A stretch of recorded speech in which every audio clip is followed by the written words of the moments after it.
Welcome to this chair yoga practice. We're going to be moving through the body, synchronizing the breath, the mind, and the body so that you can unwind tension, integrate the hemispheres of your brain and body, and find your inner place of wholeness and ease once again. Okay, let's go to practice.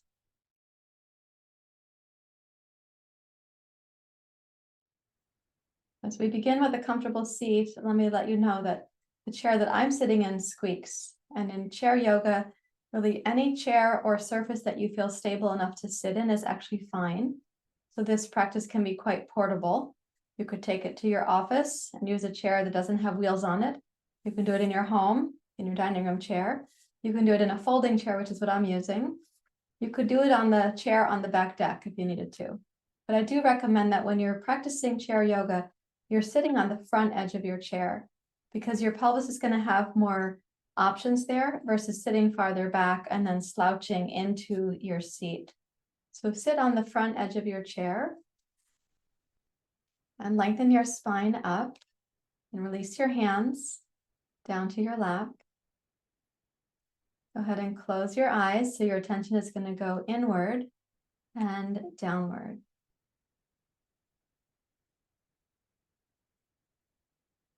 We begin yoga practice by helping the mind to settle so that it's not an interference with the body during yoga. The kinds of interferences that the mind could make during yoga practice are things like judgments, the habit of forcing yourself to do something beyond your capacity, the habit of shying away from your capacity, the habit of mental distraction where you're not actually listening to your body, the habit of daydreaming, the mental habit of boredom. Those kinds of mental habits that are interferences prevent you from having the full benefit of your yoga practice. And since you've taken this time, we want to make it as beneficial as possible. So as you close your eyes and you drop into your body and your breath, it may help to start by simply noticing where your feet are on the ground beneath you.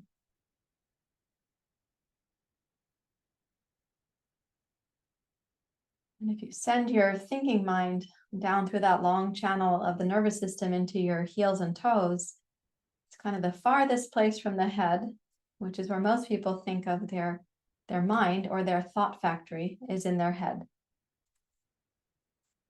So let's send this habit mind down to the most distal place. Connect with the ground beneath you. You might lift and spread the toes and let the toes start exploring the surface that your feet are resting on. In my case, my heels are on my yoga mat, which is one texture, and my toes are on the rug in this room, which is a different texture. So take notice not only of the ground, but the textures. You might also observe the temperature, if there's a temperature change between your feet and the floor.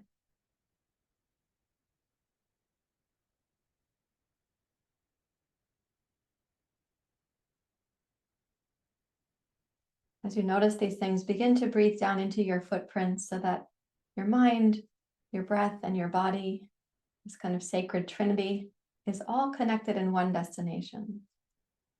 And right now, that's simply the feet.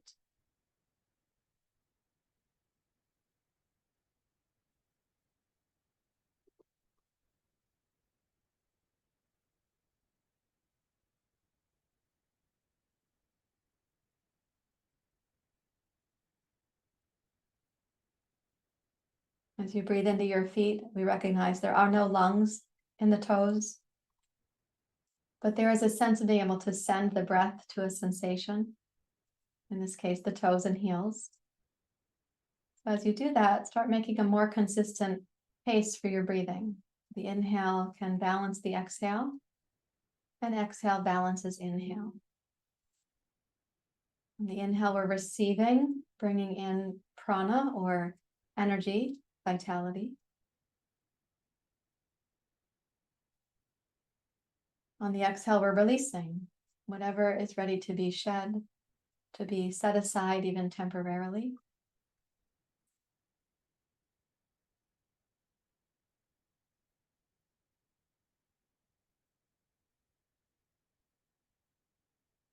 The inhalation is like our dedication to our health and well-being. And the exhale is the surrender of that which would impede our health or our well-being. Abhyasa, dedication. Vairagyam, surrender.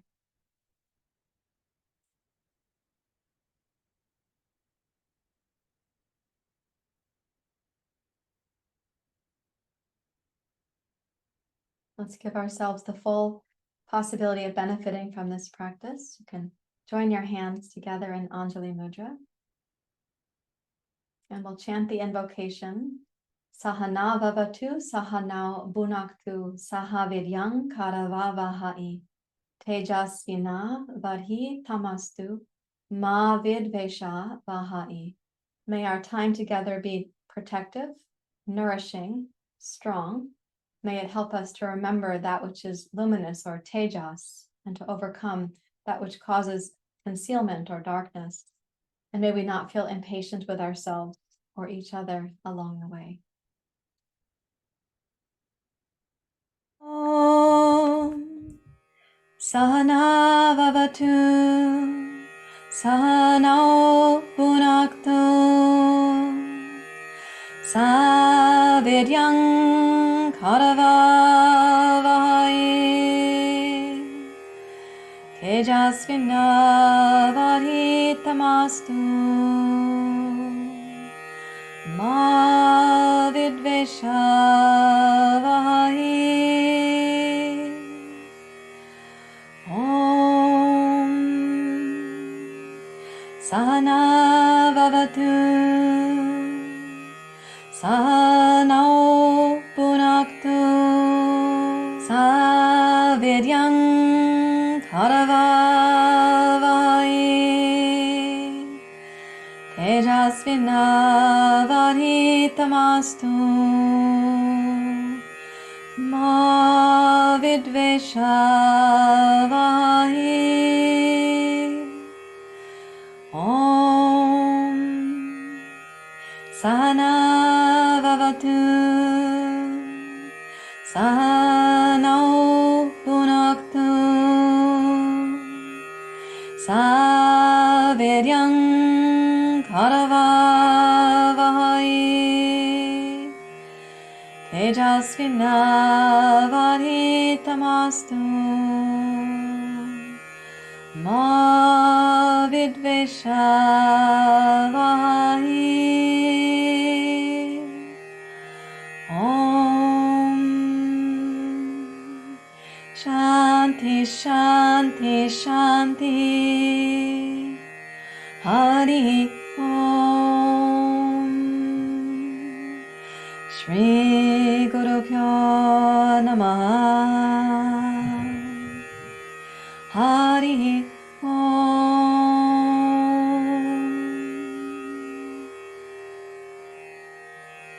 You may bow your head to your heart.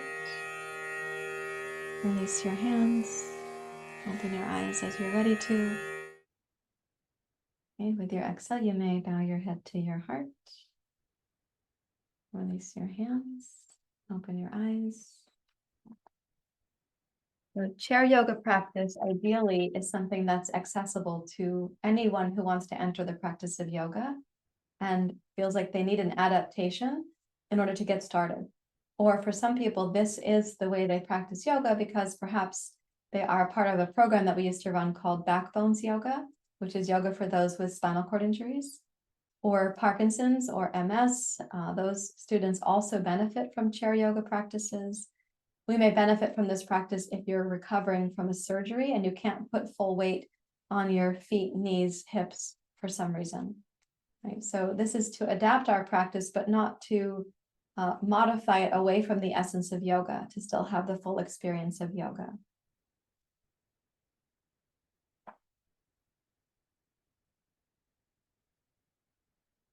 So as you're sitting in the chair that you're in, you're on the front of the chair, place your hands out over your knees. We're going to undulate the spine between the inhalation, which is asking for vitality, and health and well-being. And then the exhalation, which is a time when we're releasing that which would be an obstacle to our health and well-being, whether it's a mental interference or a physical residue of some kind. So we'll inhale, bring the spine into cow pose, lift your heart, open your throat, look up. And then exhale and curl your spine down into cat pose, where the back of the body rounds like a parachute. Inhale, roll forward and up. Exhale, curl down. And as you rotate into the inner pose from the outer pose, as we cycle through these two things, notice the feeling tone in your body and your mind. On the exhale, we're going inward and downward. Notice what that's like for you. On the inhale, we go forward and upwards. And you can also observe what that's like for you. And exhale, curl down and in. Give a good squeeze to the lower belly to squeeze out the end of the exhalation. As you inhale, roll the pubic bone down and go one vertebrae at a time to raise up through your heart, your collarbones, and your throat. And then exhale and begin that curling inward and downward also from the tailbone. Let's do this twice more.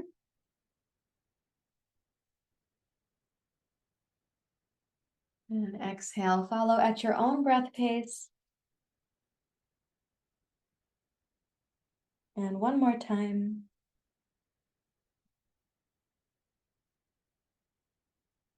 And exhale to curl in and down.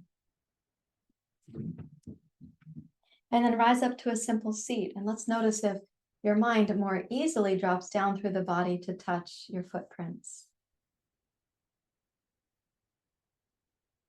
Is there any less mental static from just a couple moments of breathing and moving mindfully? Now we're going to include alternating the arms to rise up. So any kind of cross hemisphere practice that we do is really helpful for the two hemispheres of your brain to re-collaborate with each other. We often become very left brain shifted, more in our heads and less in our bodies. So as you inhale to go up, I'm going to ask you to raise your left arm. And then we'll exhale to curl down and both hands go to the knees. Then inhale, raise up through your right arm. And exhale to curl down and in towards your cat pose. It's a full cat pose. Follow the inhale, pubic bone down, spine, heart, chest, throat, left arm up. Exhale, curl down. Inhale, raise your right arm.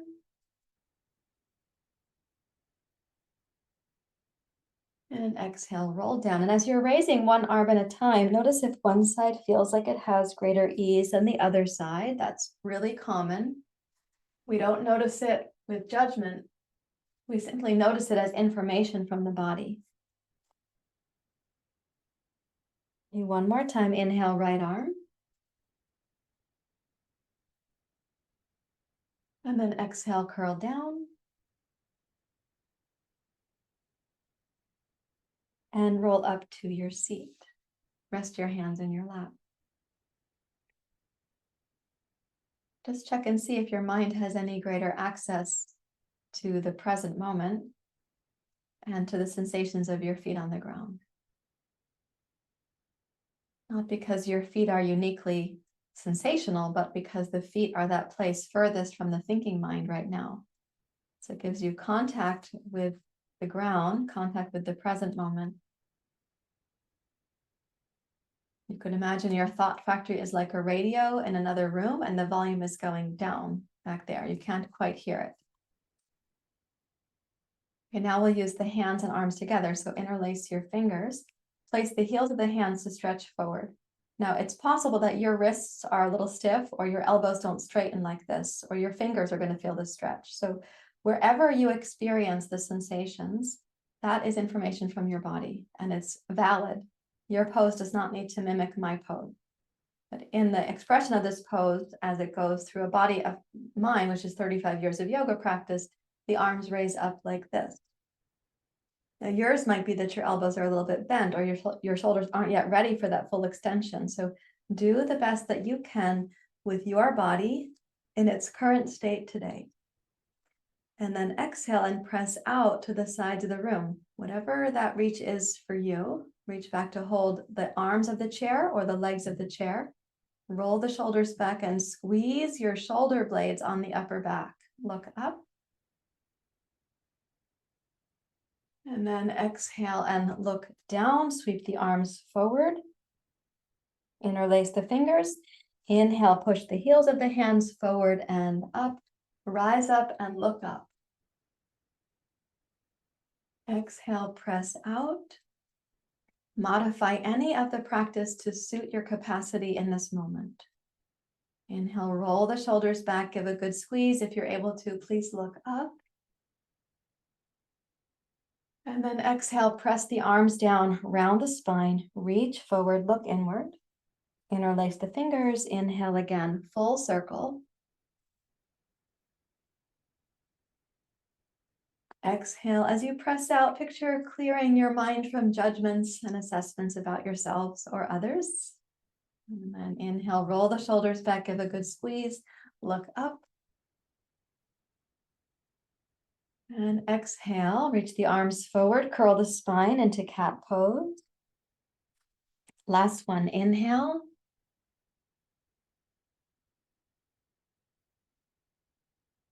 And exhale.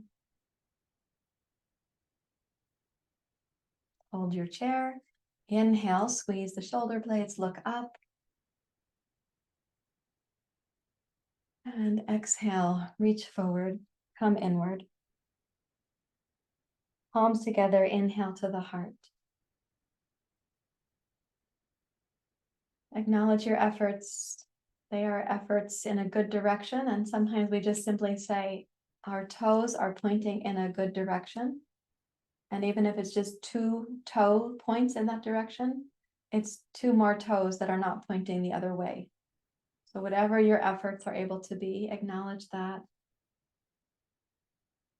And you can drop your hands to your lap and notice once more, if your mind has less static, if that radio broadcast is a little bit lower in volume, are you able to connect to your feet more easily?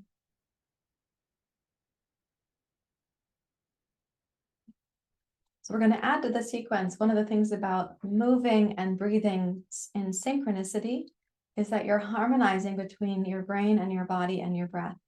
So you are uniting these things, like braiding them together, the breath, the movement, and the mind.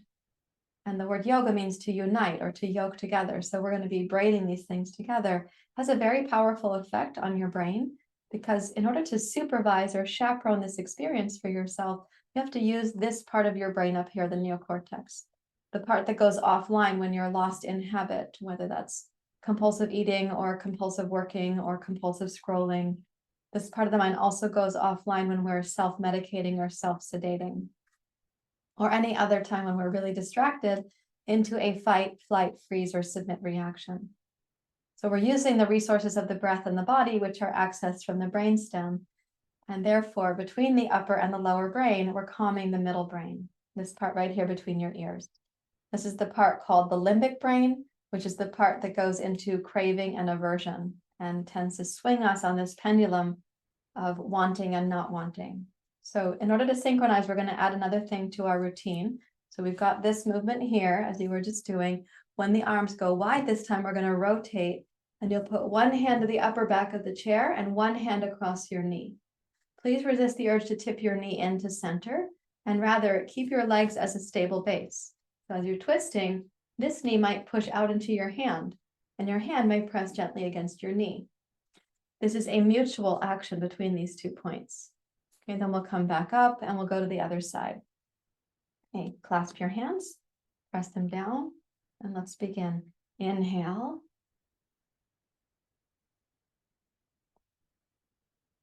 Exhale, push out and rotate to your right.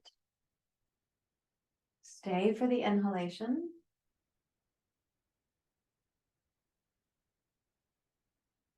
Exhale, rotate to center, push the hands forward, curl the spine into cat pose. Inhale, raise up.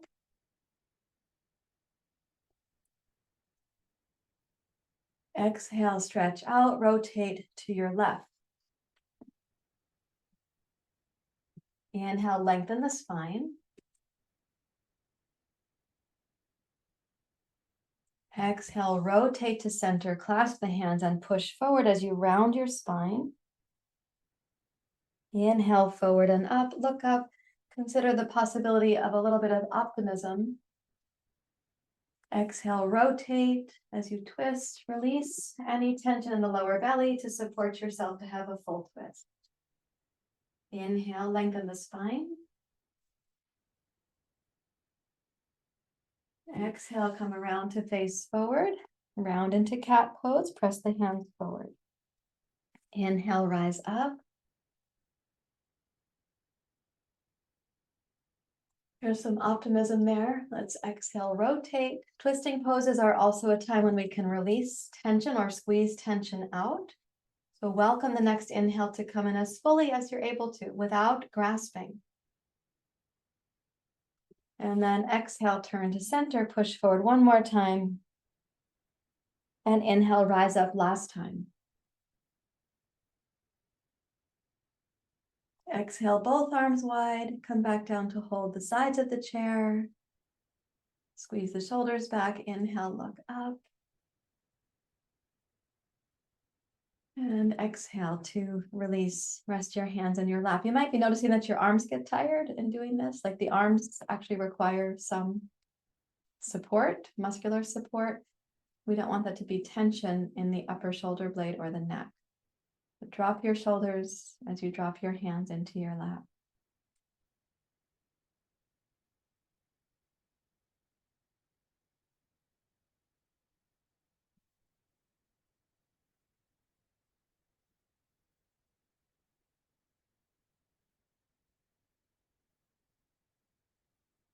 And from where you're sitting, please pick up your right foot and cross your right ankle over your left knee.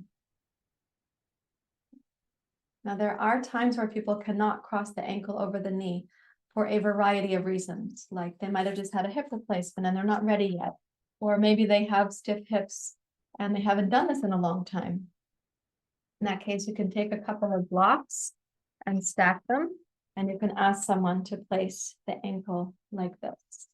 All right, so you get some of the benefit. One thing I would caution about is that we don't want the ankle to be sickled or rounded like that. You do want it to be straight so that your ankle is stable to support your knee, to support your hip. So this is a variation that you can choose. You can also choose this. Whatever you're choosing, go ahead and rest your hands on your ankle if you're up on the knee. If your foot is down on the blocks, rest your hands in your lap. And try not to use the hands to push on your leg or to make a difference manually or forcefully. But from the inside of your right hip joint now, imagine opening the door of the hip. You're going to press your knee down from the outer hip muscles. It might not go very far. It might feel like it's not responding very much at all, but I'd like you to visualize that in your hip, you can open the hip joint like a door. Maybe the door has squeaky hinges or stiff hinges, but press down and raise up through your spine. Breathe in. And if it's appropriate for you and your body has a kind of yes to it, you can come forward with the torso. You may start feeling a lot stronger sensation in your right hip. And this is where listening to the sensation is a chance to have a conversation with your body. So long as the breath and the mind come to braid together with your body and it feels like it's harmonious, you can come into the sensation. But if you start sensing that you're pushing or that your body is resisting, that's a time to re-navigate, to back off from the pose slightly, to resume a quality of kindness with your mind and your breath. Perhaps to relax your tongue or your jaw, or to consider releasing the fingers or not tensing the abdomen.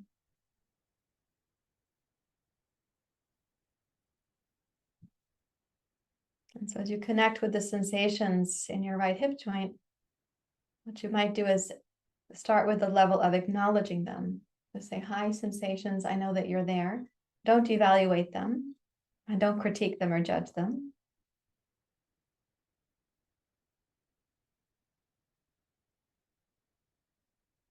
And as you acknowledge the sensations, then you can breathe into them and offer a kind of nourishment or reassurance or even kindness. There's no sensation that your body produces as a way to get back at you. It's just not in the intelligence of the body to behave that way. So if we take these sensations as little information gifts, then we can respond as if we just received a gift of information from the right hip.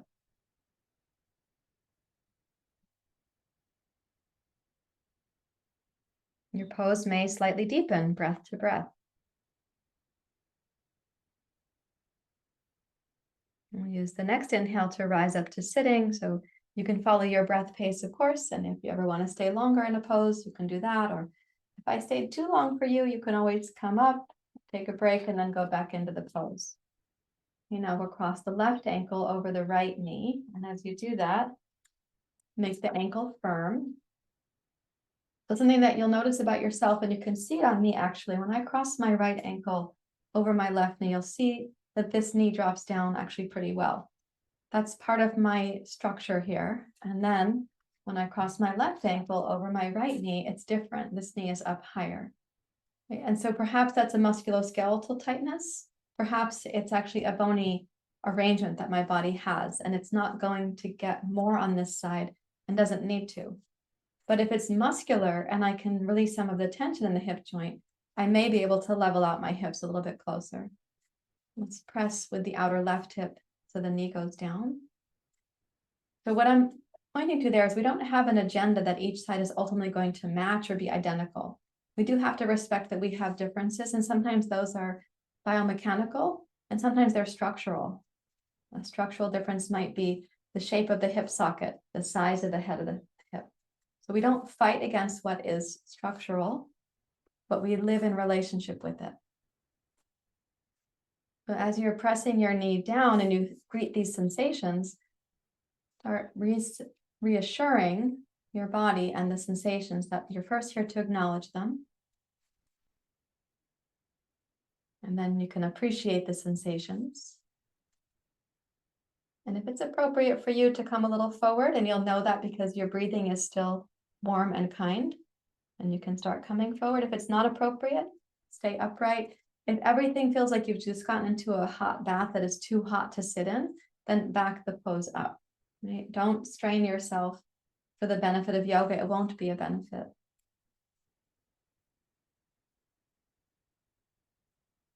So whatever your sensations are, just know that you're not likely alone. Somebody else is also having sensations that you could have some camaraderie about.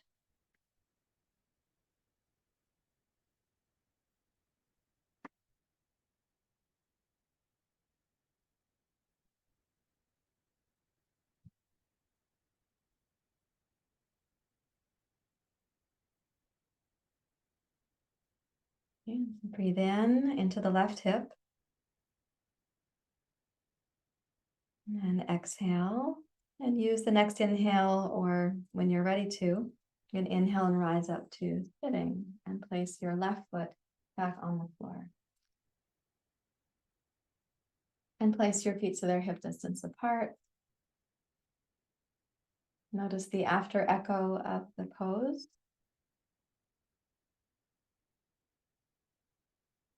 If your mind can kind of drop down a few notches from preoccupation, pose to pose, if the mind drops down and down and down, there's a place of deep rest that we come to at the end of the practice.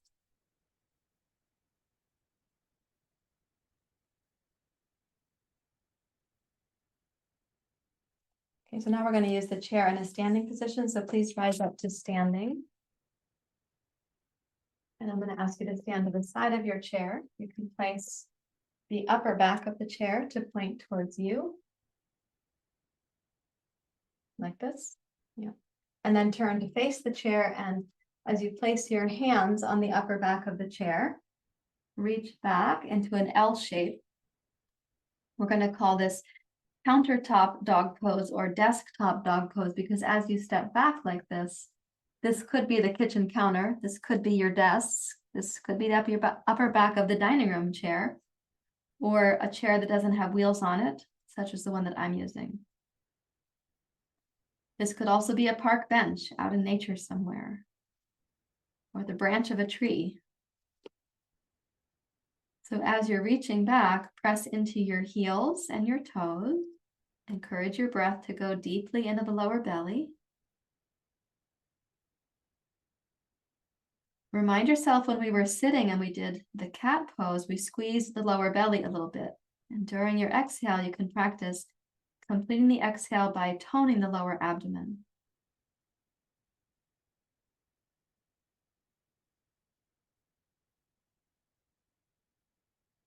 And exhale one more time. Press down against the upper back of the chair, the kitchen counter, the park bench, whatever it is. Lift your torso, and keeping your left heel pointing straight back, step your right foot forward. And you're probably going to feel your left calf muscle stretching. You can transition to your forearms if you like. And as you're coming forward, think of reaching back into your left heel.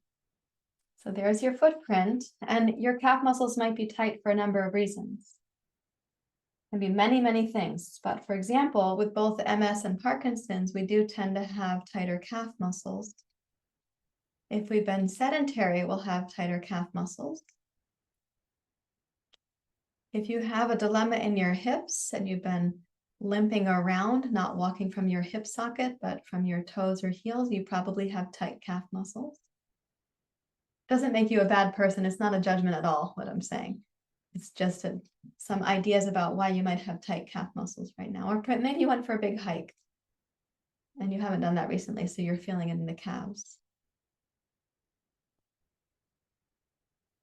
Speaking of calves and cats, cat pose, kitty came.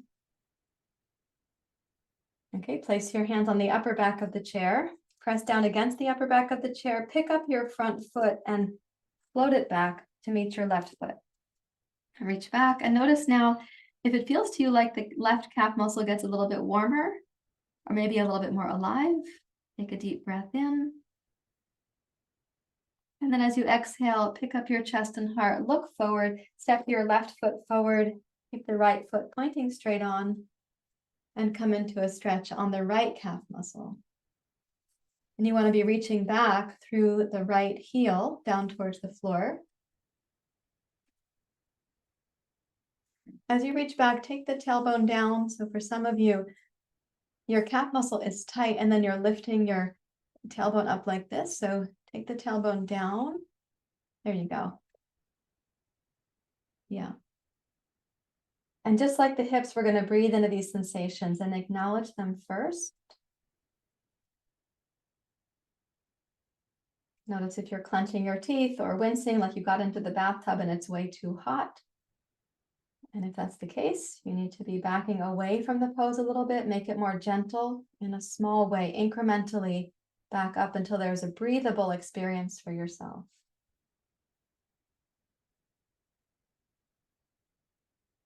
Let's notice if you're pressing a little more into your big toe or your pinky toe, and see if you can include the right big toe as you press down.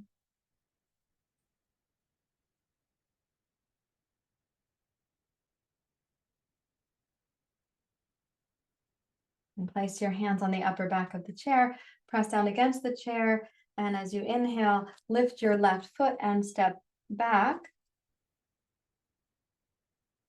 And then keeping the left foot in the back position, one more time, step your right foot forward.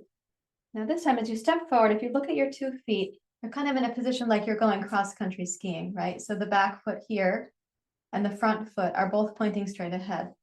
Take the back heel, pick it up, and rotate so your heel points in slightly. It can be slight. And then rotate your hips around to face forward. Good. And go ahead and let's keep the left hand on the left hip so you have a sense of where's your left hip pointing.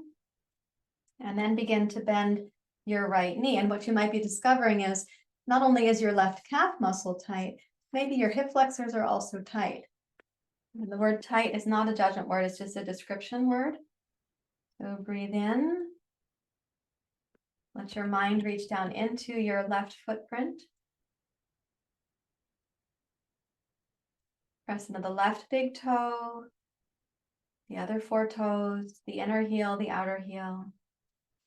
Give a little squeeze to your left butt muscle here on the back side. So you're going to stabilize your hip joint with that. And as both hips point forward, if you have your balance, sweep the arms out to the side. If you need to hold on to the chair with one hand, let's put the left hand forward. And then you can inhale, raise your right arm. It's a cross crawl pattern here. The right arm is up, the left arm is down. You are also welcome to raise both arms if you can keep your balance. If you're still developing your balance, then keep the left fingertips lightly close to the chair and maintain a smooth and steady breath. Keep your eyes focused but not hardened.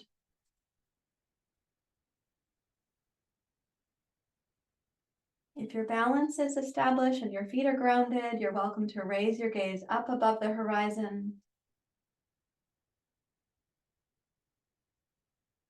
And then as you exhale, sweep the arms out to the side. Imagine yourself like a sail on a ship. And then exhale, bring your palms together at your heart. Touch the upper back of the chair. And as you press against the chair, float your right foot back to meet your left foot. Place the feet so they're hip distance apart again. And breathe in. And then pick up the left foot and step forward. So you're in that cross-country ski parallel tracks position for a moment here. Then pick up the right heel. You can look back here. Turn it in slightly. Just a small angle. And then begin to bend your left knee. You might take your right hand to your right hip to encourage that hip to face forward.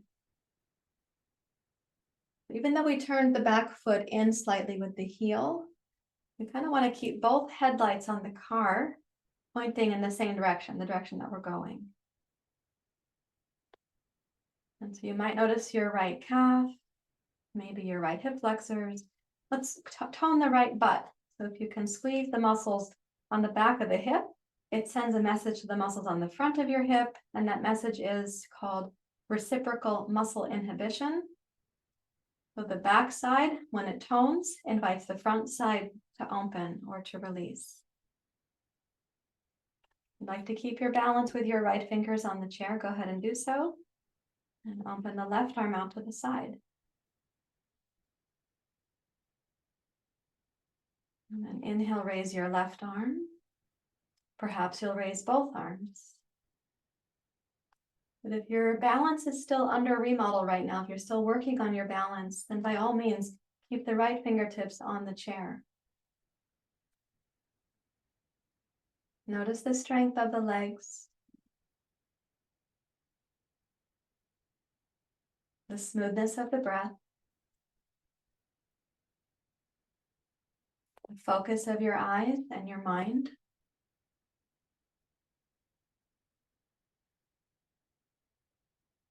Let's breathe in one more time as you reach up. And then exhale, float the arms wide like a sail on a ship, or only float the left arm wide if your right hand is on the chair. And then place both hands on the upper back of the chair. Press down against it, shift your hips back, pick up the left foot and float it back to land next to your right foot.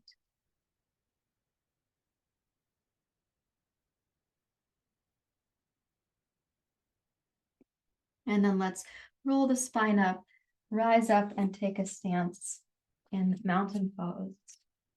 So you can stand so your feet are hip distance apart. And I'm going to take the texture of my rug to stand on because it has a nice feeling. It's just a different change from the yoga mat. So place the feet so they're hip distance apart. If you can keep your balance, please close your eyes and sense your mind going down and down and down to connect to your footprints.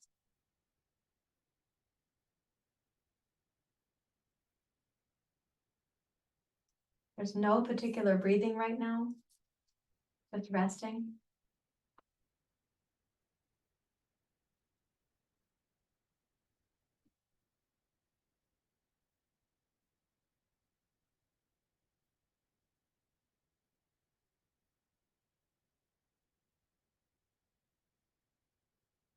Okay, and so perhaps your mind feels a little bit more connected to the present moment. That is my sincere hope. Let's turn this chair around.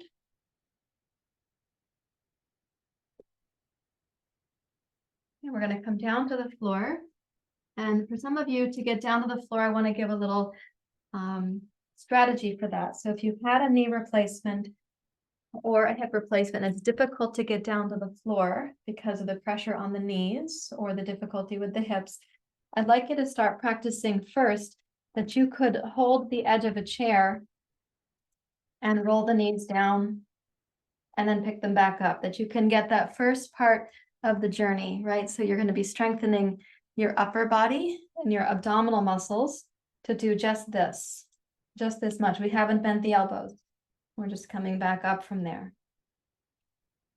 Okay, when you're ready to go further down to the floor, it may help if the floor is raised to meet you. So let's say that I need the floor to be at that height right there.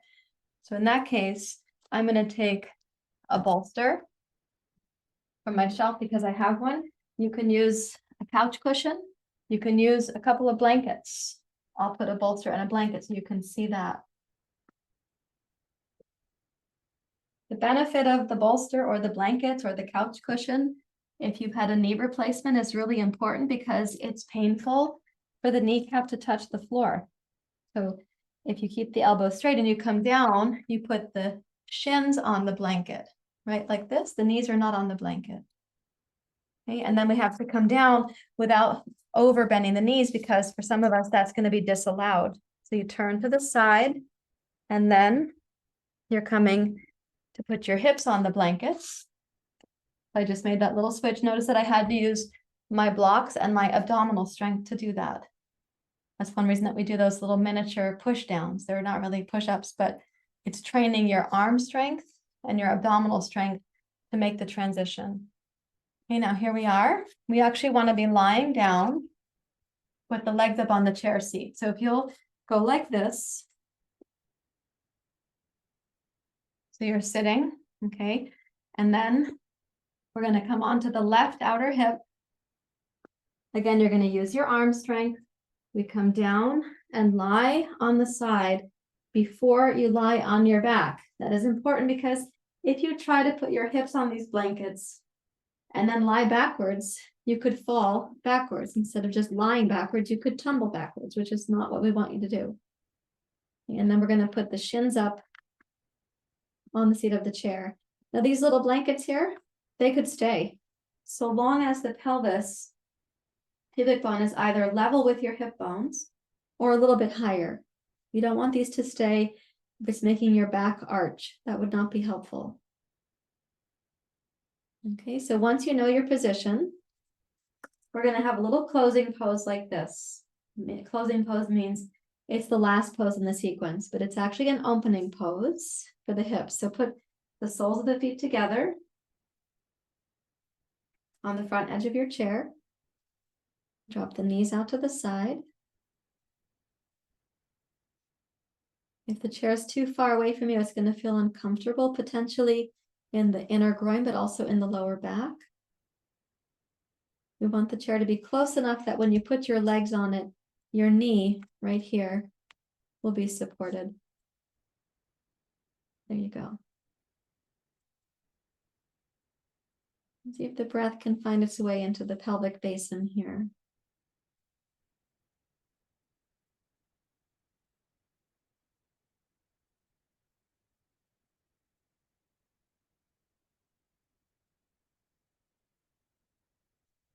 Invite the mind to slow down as your breath makes it into the lower belly.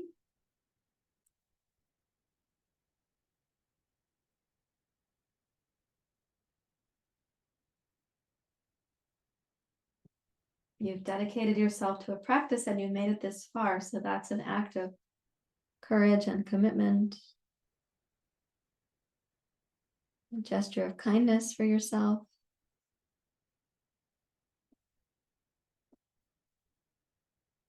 As we continue to release tension in the body, the practice of surrendering that which is not working for us anymore, or that which we no longer want to be carrying.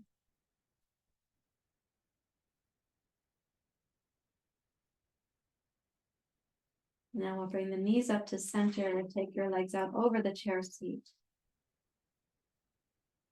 You can either put your feet through the back opening of the chair, or sometimes it's quite nice, so long as your knees are supported, you can put your feet on the upper back of the chair. It's also nice to cover up with a blanket if you find yourself needing that.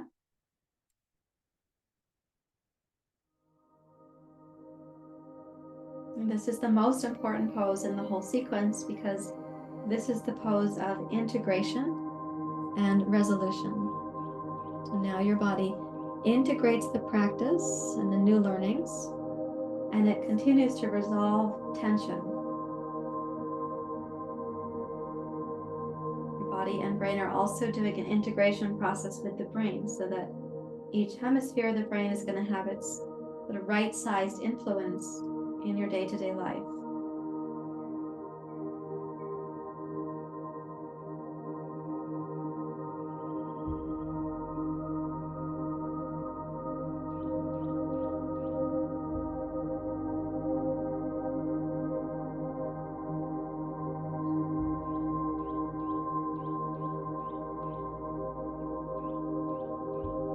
Allow your breathing to become softer and smoother, perhaps more inward.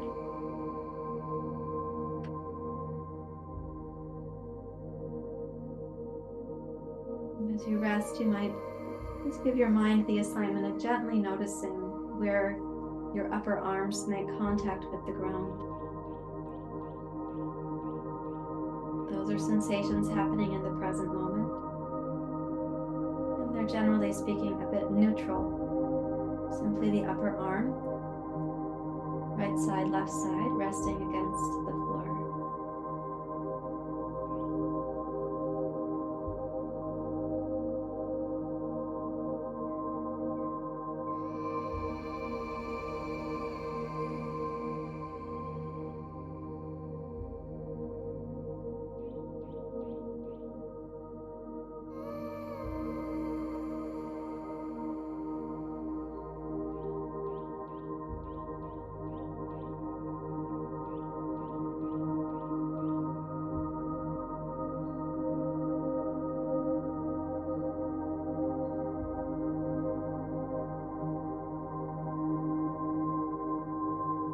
Practice includes helping the mind to know how to focus on something simple and tangible in the present moment, without judgment, without narrative.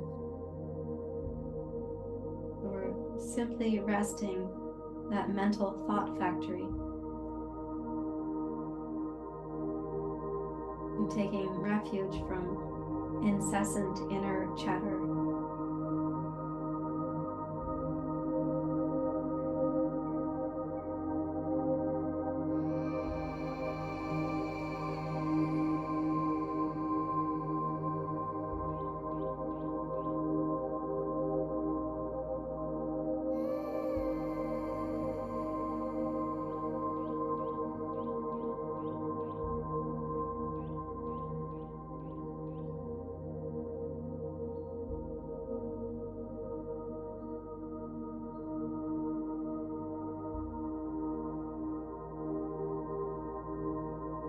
Moment to moment, we simply rest.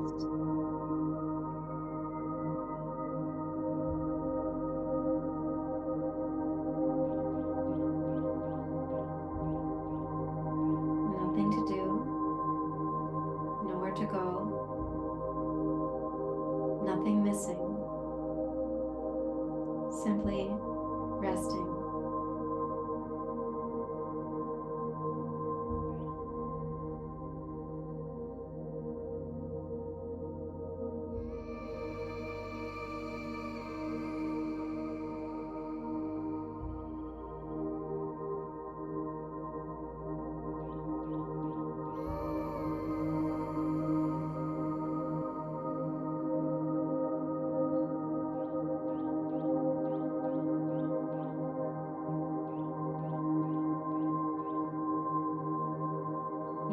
notice that parts of your body get a little heavier with relaxation.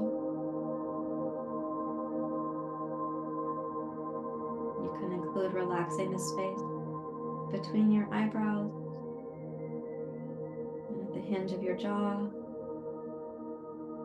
the muscle of the tongue.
A few minutes of stillness.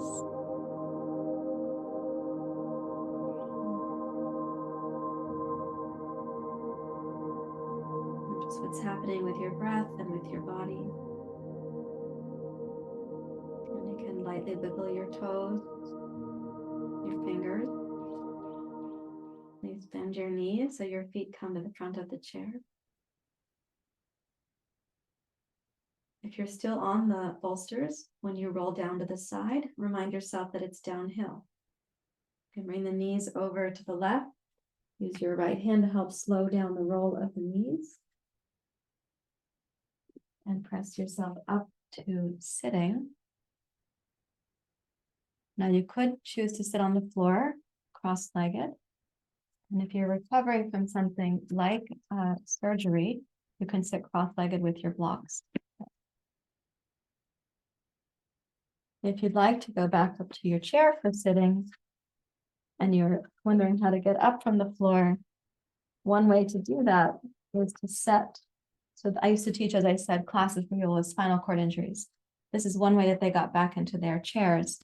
They put a hand on the chair and a hand on the floor, and they would push up and then use both hands to come back up to the chair. So that is an option of how to get back up to your chair. You can stay down, you can be up, whatever you prefer.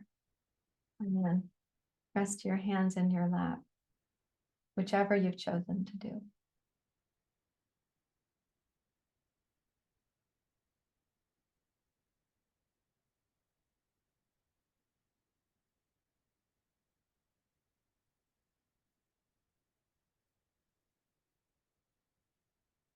Come up to sit. This is a really important transition moment in your practice because the mind has the chance to come into cohesion and kindness, presence.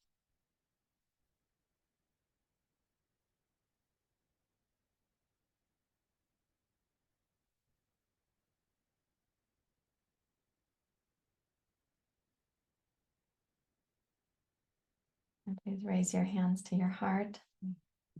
Hope, of course, that your practice is nourishing and supportive of you, and you've had the feeling of dedicating to your well-being and also surrendering that which would obscure your well-being. So these two intentions come together now in the hands meeting at the heart.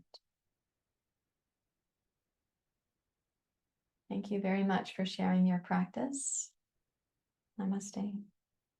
Thank you so much for joining me for this chair yoga practice. I hope this has been helpful to you and also nourishing for you.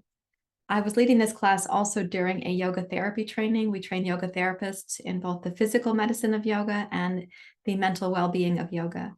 So you got to practice alongside of their methodology, and I hope you found it interesting and intriguing, and once again, that it was beneficial to you. If the practice did help you, please don't forget to click the like button. If you have questions or comments, I'd love to see those down below the video. Don't forget to subscribe to the channel. That does help me to keep producing content for you. And if you're interested in training programs, please check out the URL here along the bottom of the screen. See you next time.